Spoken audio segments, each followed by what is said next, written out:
What? All right. Uh, I was having a conversation yesterday that let sparked me to think about today's topic, and it's really an old topic, but one that we can explore a little more in depth and hopefully free ourselves of some prickles, some constraints, some restraints, and this is the topic of taking things personally. So, you know, when other people do or don't do something, we make it about us. If we send a text and they don't text us back, we take it personally. If we, invite someone for dinner and we don't get invited back, we take it personally. If we give more than someone gives us, we take it personally.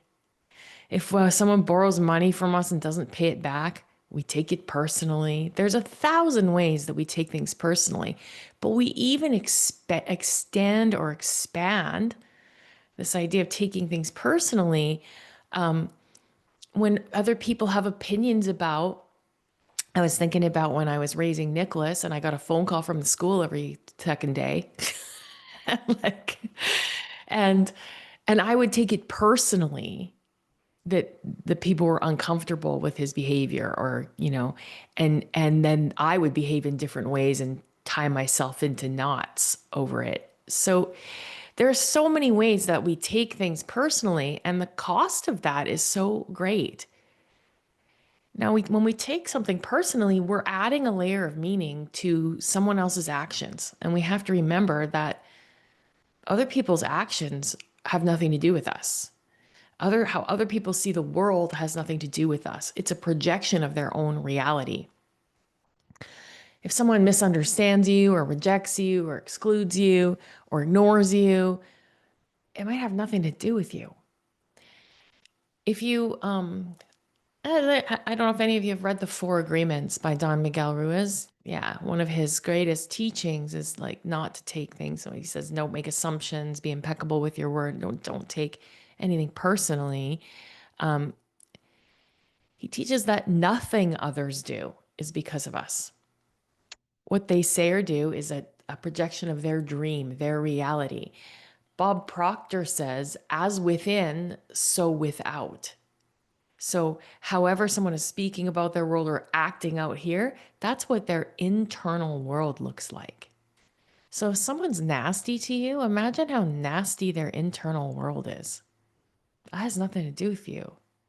It's just poison being spewed out. That's what the environment is. So when we understand that other people's stuff is other people's stuff, we become immune to the opinions and the actions of others, and we don't need to be the victims of needless suffering. It's like a radical act of reclaiming your own power. In yoga, in the yogic philosophy, the root of suffering is avidya, and that means ignorance or misperception. And when we falsely identify with the ego, our roles and our stories and how others see us, so managing other people's perceptions of us, that's taking things personally. And when we take things personally, we're reinforcing the ego's attachment to our identity. We have this idea of who we are, and we want people to see us the way that we see ourselves. And we spend our life suffering when how other people see us doesn't line up with how we perceive ourselves. It's all BS. Like, it's just made up. Who you say you are now is just made up. And who you said you were 10 years ago is made up. And then someone else is making up shit about you right now. And it could be true or not true. Like, it's all made up. So why do we take it personally? Let people make up whatever they want to make up about you. So what? So a few excuse me. A few examples I want to just share to kind of spark some inquiry around it, to show the depth and the nuances and um, massive impact that taking things personally has on our lives. So I mentioned this before, but if a friend doesn't return your text, you might start to go like, oh, did I say something wrong? Are they mad at me? And you add all this, let a bunch of meaning on. And if your friend is anything like me, she got 100 texts and she might have glanced at it and forgot about it. Nothing to do with you. Or a stranger gives you a disapproving look while your child has a meltdown in the grocery store and you feel shame or anger um, or you choose a different lifestyle from your family or the people around you, and somebody criticizes your choices and you feel like you have to explain or defend. In each of these cases, the pain that arises is not from the action itself, but again, the meaning we give it. So it all comes back to meaning. But I don't think that we look at it in terms of what am I making it mean? We look at it in terms of what's the other person doing that they shouldn't be doing? Or are they judging me for doing something they think I shouldn't be doing? And when we can just go, what am I taking personally that has nothing to do with me? I think it sets us free.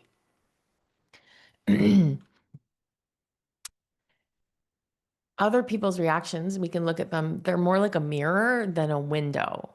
It's like a mirror reflecting them to themselves. It's not a mirror, it's not a window into you.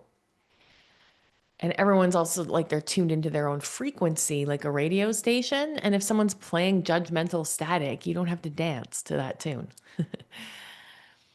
I like this metaphor perhaps the best. It's like we don't take it personally when clouds cover the sun. So you don't have to take it personally when someone else's mood or opinion obscures their light. Don't take it personally when the clouds cover the sun. A couple of questions that I pondered on here around this that would perhaps lead you to discover. And I would say the first place to look, if you want to get a little free from this, is a place where you feel prickly or stuck with another person. There's some discontent with another person somewhere. They should be doing something that they're not doing, or they're, whatever that is. And if we can get to where you're taking it personally and let that go, that that's your freedom. It has nothing to do with what the other person is doing or not doing. So, excuse me. Where in your life are you currently taking something personally that might not actually be about you? And I would look at, as I said, any area where you have resentment, any area where resentment is present, look at where you might be taking something personally. And then ask, what fear is beneath your tendency to personalize things? What fear is beneath your tendency to personalize things? Is it a fear of being rejected? Is it a fear of not being enough? Being perceived as incapable or not smart? It'll be connected to a childhood wound, and there is so much information in identifying that and then dispelling that myth. That will be the pathway to getting free from taking things personally. When you realize that you're taking things personally because you need so desperately for people to think that you got your shit together so they don't reject you, then you can go, whoa, wait a minute. I am enough. I don't that like the fact that I'm running around trying to prove my enoughness is ridiculous. And we can get free from that perception. And then that leads us to the next question. Whose comfort or approval am I prioritizing over my authenticity? Whose comfort or approval am I prioritizing over my authenticity? So maybe, you know, you like for your parents to feel comfortable with your lifestyle choices. This is a real thing in my life. I've been dating a really great guy for a little bit, and his truck was in my driveway. And my dad comes down and he says, I noticed a truck in your driveway. He's 80, comes out all nosy, you know. Do you have a friend from out of town or something? He's snooping. And there was a part of me that wanted to make him feel comfortable. And then I just paused and I said, Dad, there is nothing about that truck that I can tell you that's going to make you feel happy. So let's just not talk about it.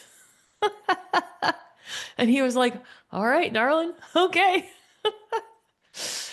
So, but we have to pause and think about like, where do I choose to make other people comfortable? Because that's another way we take things personally. So, what would be possible if you let go of needing others to approve of you and your choices, or to approve of your children, or you know, your home, whatever it is? What would be possible if you could let go of that need for approval? Would you take anything personally? Probably not. And how can you begin to strengthen the part of you that knows who you are, regardless of the noise around you? Now, when I ask this question, how can I begin to strengthen the part of me that knows who I am, regardless of the outside noise? That prompted me to have to do a fairly ruthless inventory of the people that I have in my space. Because if you have people projecting their smallness on you all the time, you will start to conform.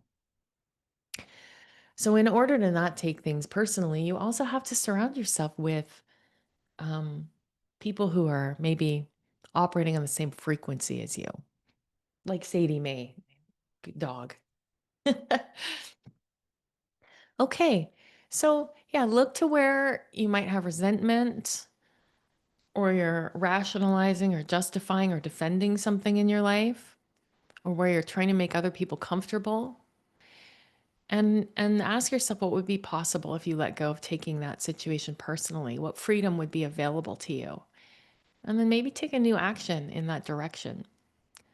So let's meditate and see what comes up in our meditation this morning. Sit tall and close your eyes.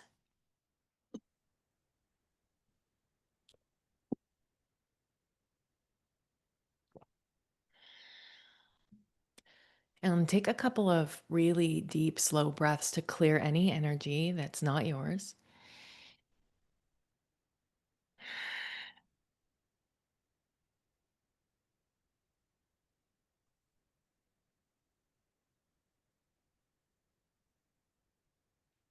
And feel the breath gently anchoring you into the present moment. So perhaps you just witness it moving into and out of your nose.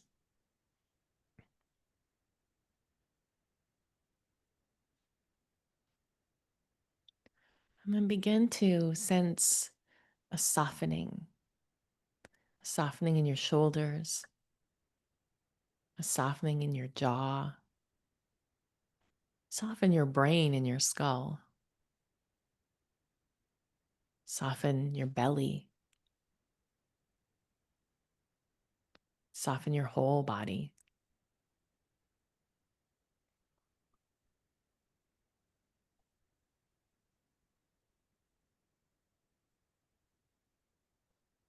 Now bring to mind a recent moment when you took something personally. A look, a comment, a silence, a retort. Just notice it.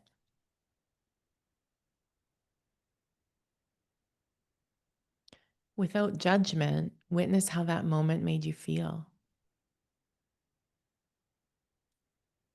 What story did you create?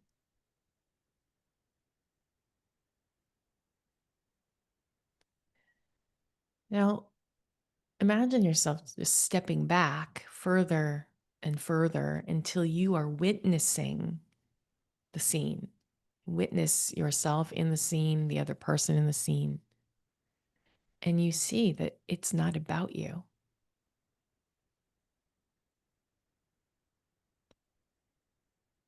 Now breathe into your center, your heart space,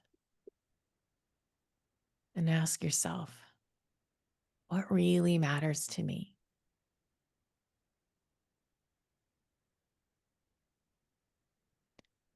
Let the answer arise not from the mind, but from your inner knowing. Perhaps it's your peace, your integrity, your joy, your presence with those you love.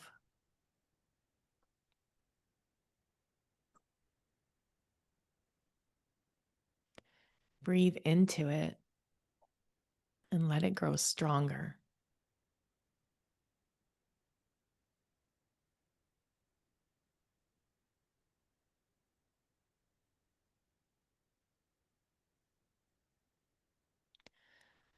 I'll just imagine a golden light growing in your chest.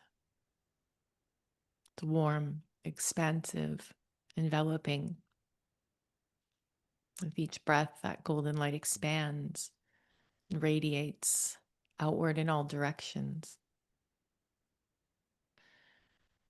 This is your inner truth, untouchable by the opinions or projections of others.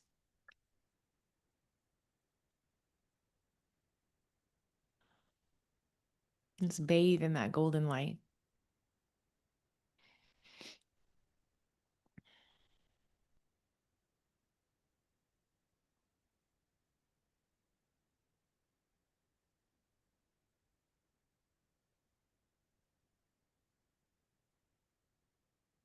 Know that you might not be for everyone, and that's okay.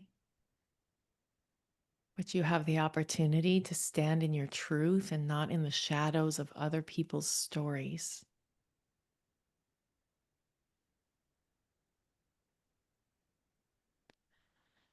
Now bring your attention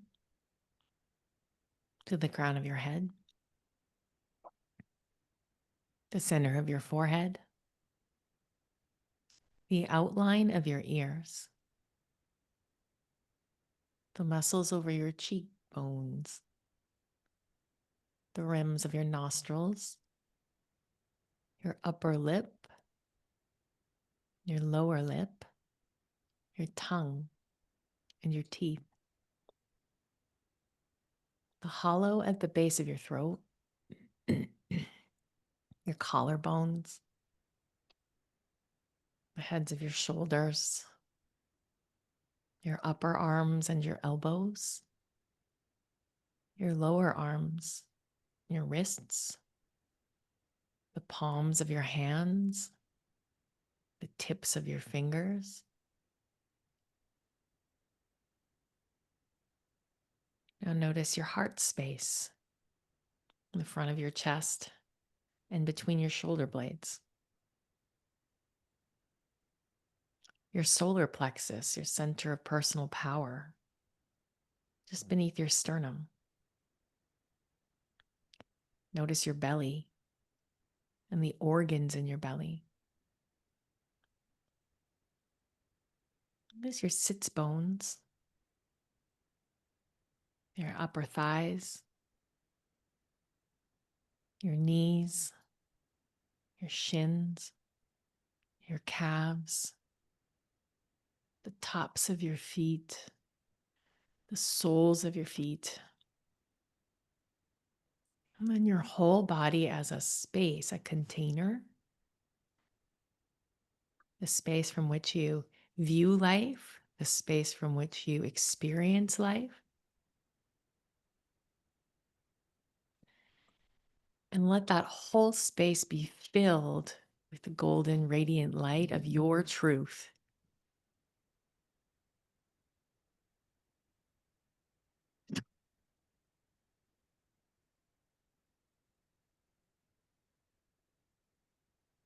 Now take a long, slow breath in through your nose and exhale out your mouth.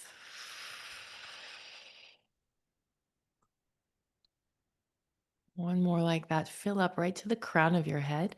This time you'll hold the breath for a moment. Let the breath linger over the crown of your head. Pause.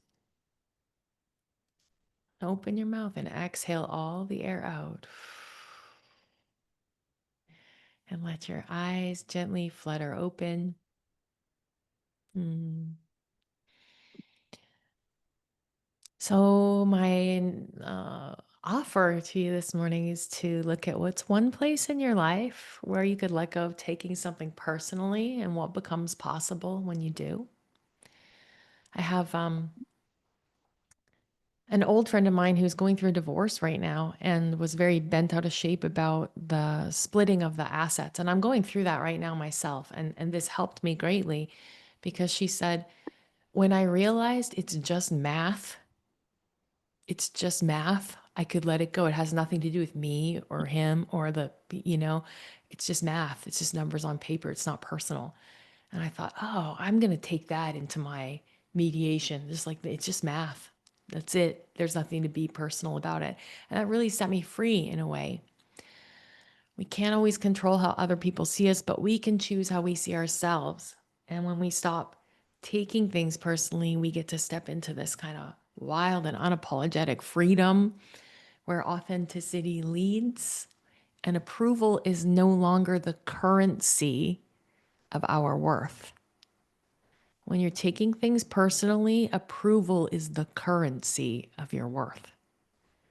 And that's a dangerous game to play. So, I am always happy and grateful to be here with you. Happy and grateful for the this particular reflection because there's a lot that I could be taking personally right now, and I'm just like in this new era of my life where I'm not making anybody happy. I don't care. I spent the first 53 years making everybody happy. Now I'm done. So I would love to open it up if anyone has some gratitude they'd like to share or anything about this teaching.